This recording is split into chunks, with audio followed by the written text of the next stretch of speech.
não parar, não precipitar e não retroceder. Então dizer para esse cara, sabe quando nós vamos parar? Nunca. Nunca na sua porca vida. Né?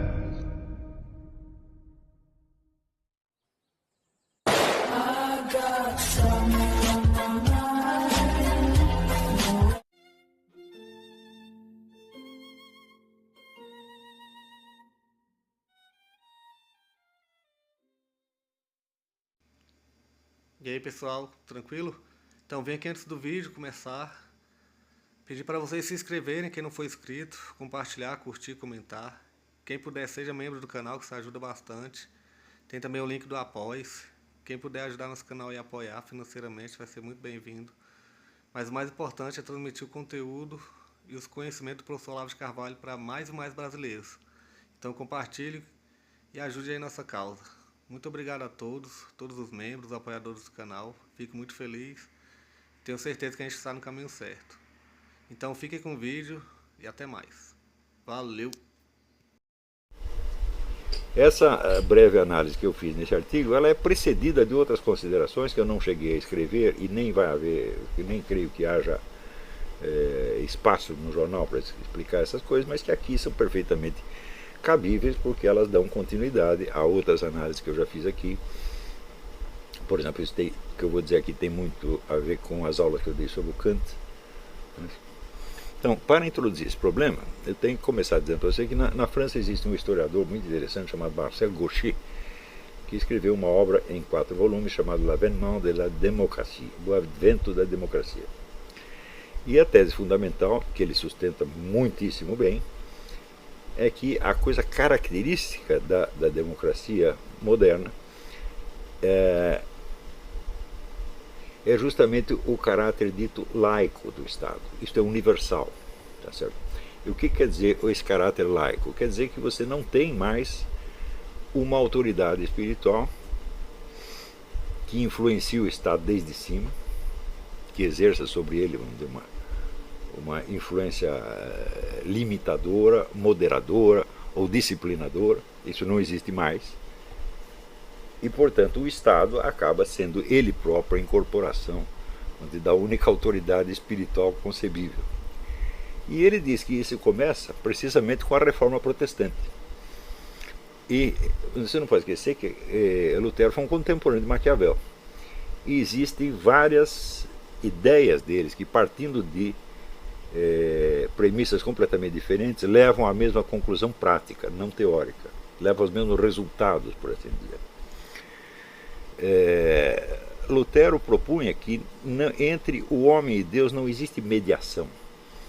Quer dizer, não existe um clero que seja o mediador, que tenha as chaves do reino. Como disse São Pedro, tem as chaves dos 2 reinos. Né? Ele disse, isso aí não existe. Tudo se decide, vamos dizer, entre Deus e a intimidade de cada pessoa, sem nenhum mediador humano. É só Jesus Cristo que é o mediador. Tá certo? Bom, de fato, até aquela época existia a mediação era dada pelo clero. O que é o clero? O clero é um conjunto de pessoas que não exerce o poder diretamente, não ocupa cargos políticos, com raríssimas exceções, e que se especializou na vida espiritual. Eles são um sujeito que passa a vida inteira orando, fazendo jejum, estudando a Bíblia, né? Alguns recebendo revelações particulares, tendo experiências místicas, ou seja, são pessoas especializadas na vida espiritual. E, de repente, essas pessoas não podem mais nada, e cada cidadão, né, lê a Bíblia numa tradução muito mal feita, a tradução de Lutero é mal feita, tem até versículos faltantes, e imediatamente ele se torna ele próprio, né, o canal entre ele mesmo e Deus. Tá certo? Então, não existindo mais autoridade do clero, o que acontece automaticamente? Bom, acontece que a sociedade não pode ser deixada para as traças, tem que existir alguma ordem pública, tem que existir leis, tem que existir uma constituição, um governo, uma administração, e alguém tem que tomar as decisões.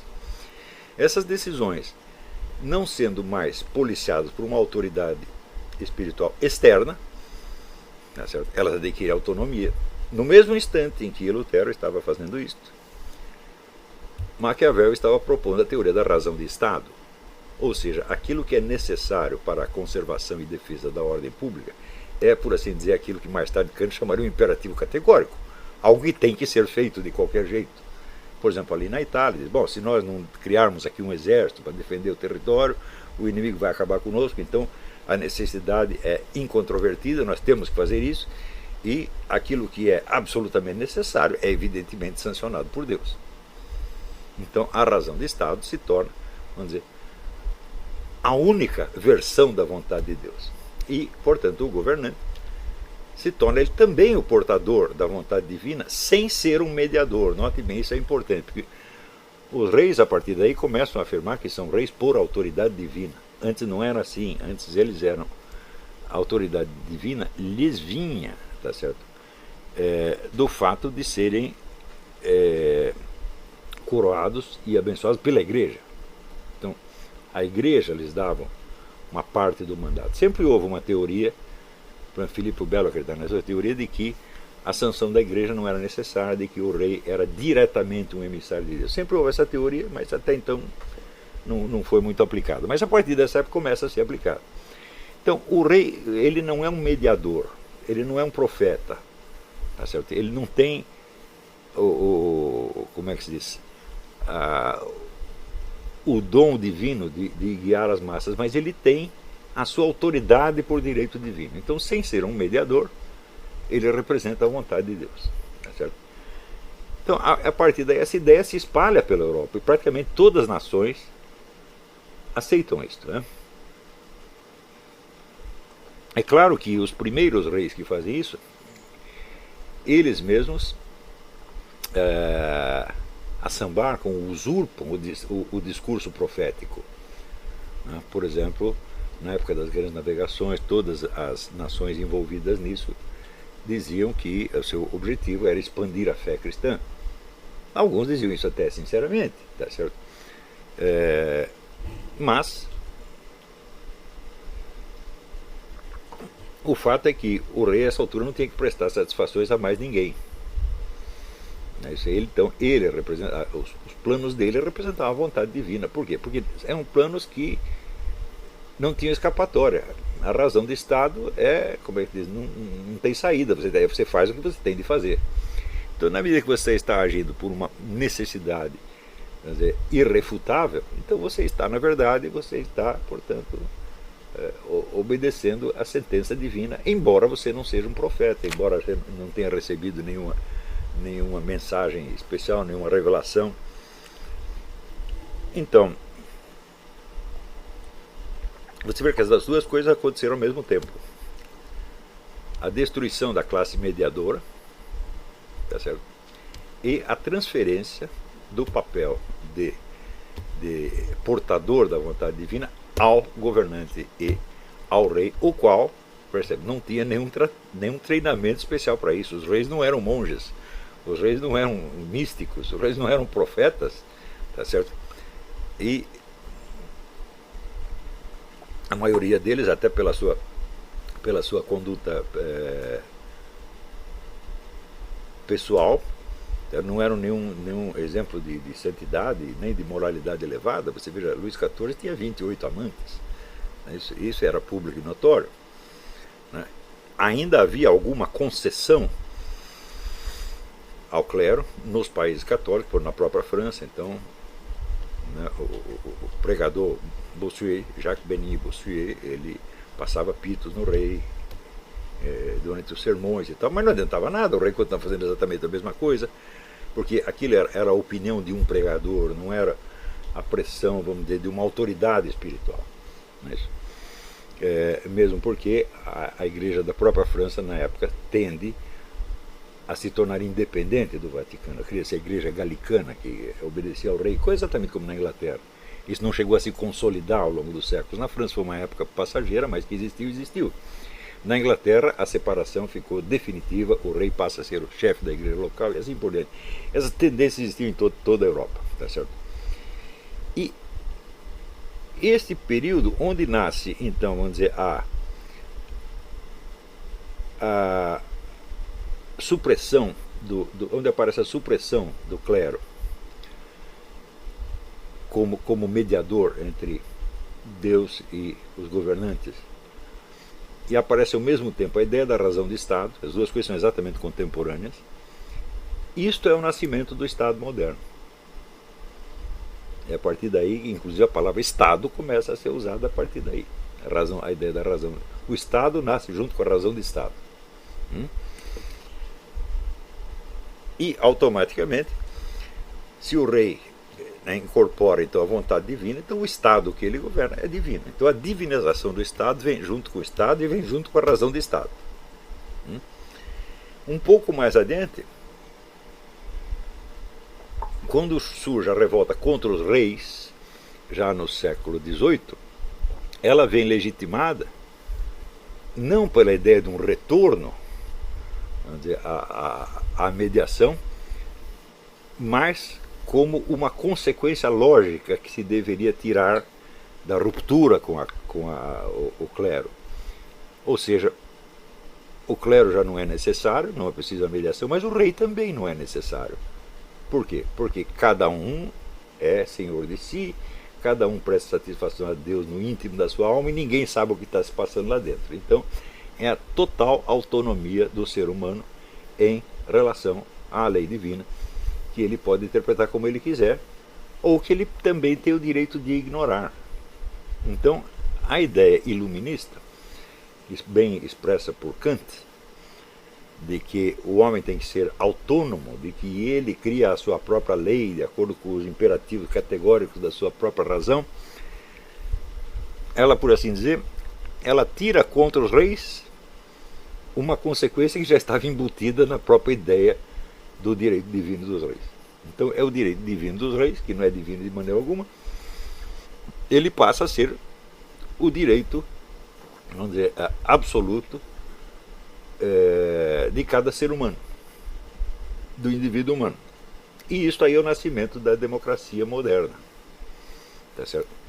Mas acontece o seguinte: esse pessoal do iluminismo, eles todos gostavam de pensar assim, em termos sempre muito abstratos e muito gerais, e quando se derrubava o establishment monárquico e se instituía um regime democrático, eles diziam assim: o homem se libertou e agora o homem é o senhor do seu destino. Eu digo, mas peraí, que homem? Que homem, cara pálida? Todos os homens? Não, evidentemente, só alguns. Então, automaticamente, se identifica como uma libertação da humanidade a transferência do poder a um determinado grupo,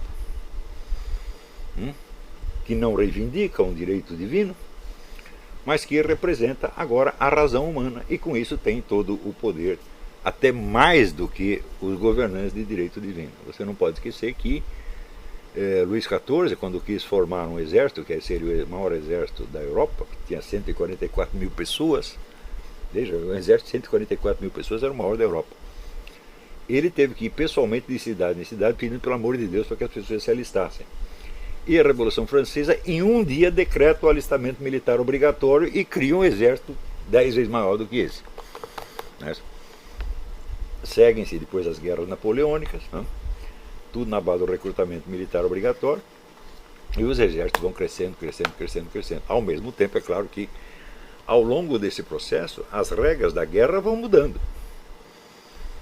A própria noção, por exemplo, de campo de batalha, tá certo? Que existia, essa ideia existia no tempo do feudalismo, onde cada senhor de terras tinha lá o seu exército. O exército era assim, era constituído eminentemente de nobres, só quem tinha obrigação de ir para a guerra eram os nobres. Então, numa situação de perigo, um nobre mais importante, ou o rei, convocava os nobres, que então vinham com suas armaduras e suas tropas, com alguns vassalos voluntários sempre, e com isso se formava um exército que não tinha unidade nenhuma, que era um saco de gato, porque eram 1000 tropas diferentes, falando línguas diferentes, leais a senhores diferentes, Então vocês imaginam, no tempo das cruzadas, o caos que isso pode ter sido, tá certo? Quando vem as monarquias nacionais, o direito divino dos reis, então se formam os exércitos nacionais profissionais, agora pagos com o dinheiro do imposto. Né? Então, você vê que em outras circunstâncias, os exércitos não eram pagos. Os nobres entravam na guerra com a promessa de que se ganhasse, ele pegava um pedaço das terras do inimigo e pronto, acabou. Isso era tudo o que ele ia ganhar com a coisa. Agora, de repente, você forma imensos exércitos nacionais e você precisa de dinheiro para pagá-los. O que acontece, então, começa o endividamento dos governos nacionais com os banqueiros internacionais, os quais, então, passam a exercer uma influência política tremenda.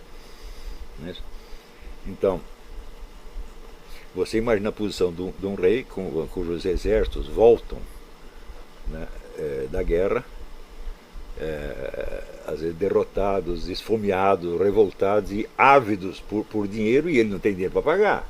Então ele fará qualquer coisa que o banqueiro queira, deseje, em troca do dinheiro. Porém, até essa época dos reis ainda havia a noção herdada do tempo do feudalismo de que a guerra era uma atividade especializada, que só devia envolver um determinado tipo de pessoas que tinham para isso a vocação individual. Não é isso? Então a guerra não devia envolver as populações civis e geralmente se travava num campo, por isso não é um campo de batalha. Não é isso? Com o advento do Estado moderno, da democracia moderna, acaba o campo de batalha e a guerra invade as cidades e todo mundo está envolvido. E isto vai evoluindo até a noção da guerra total, que vem com Stalin, com Hitler, onde toda a sociedade é militarizada e obrigada a participar da guerra e a morrer junto com os soldados. Tá certo? Então, a própria noção, vamos dizer, do exército profissional, ela é um engodo, porque uma parte está ganhando para lutar, e a outra parte está ganhando para lutar e talvez morrer, e a outra parte está pagando para lutar e morrer, ou seja, o restante da população. Então, isto é o início da democracia moderna. Ora, ao mesmo tempo, com a demolição da ideia da autoridade espiritual e a concentração da autoridade espiritual e moral no Estado, o Estado gradativamente vai se tornando o juiz de todas as coisas. Ou seja, o Estado começa a legislar sobre tudo o que existe.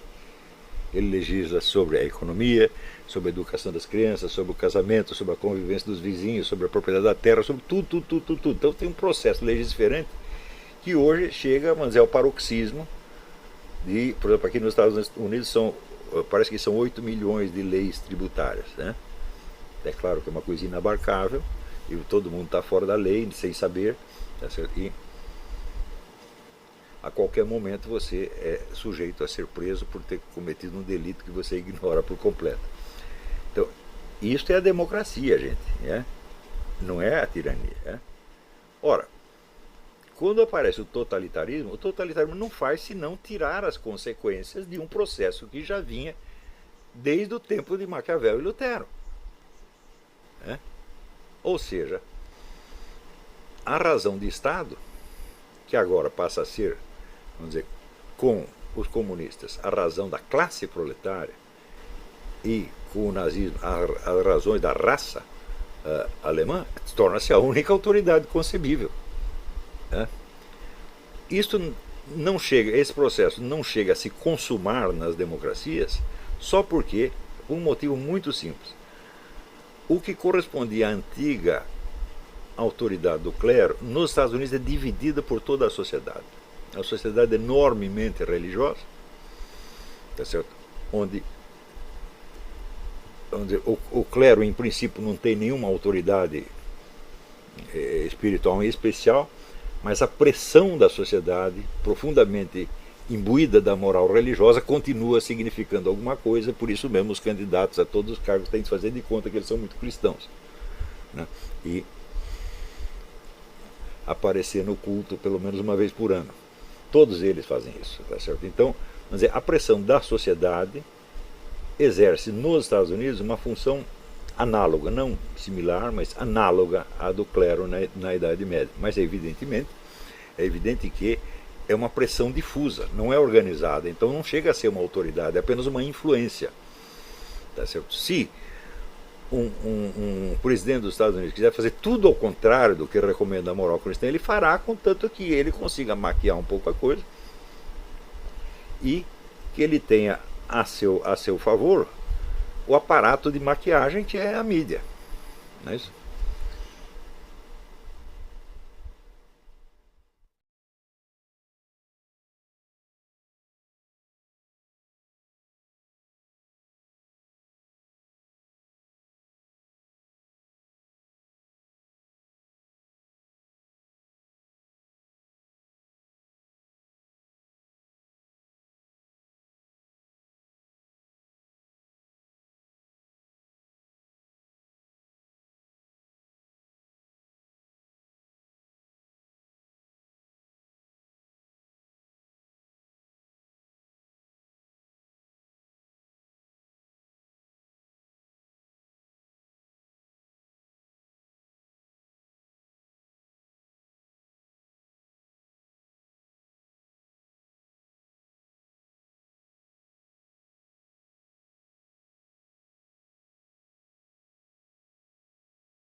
Chegamos a mais um final de uma aula, de um vídeo. Espero que tenham gostado. Quem não se inscreveu ainda, se inscreva, compartilhe, comente.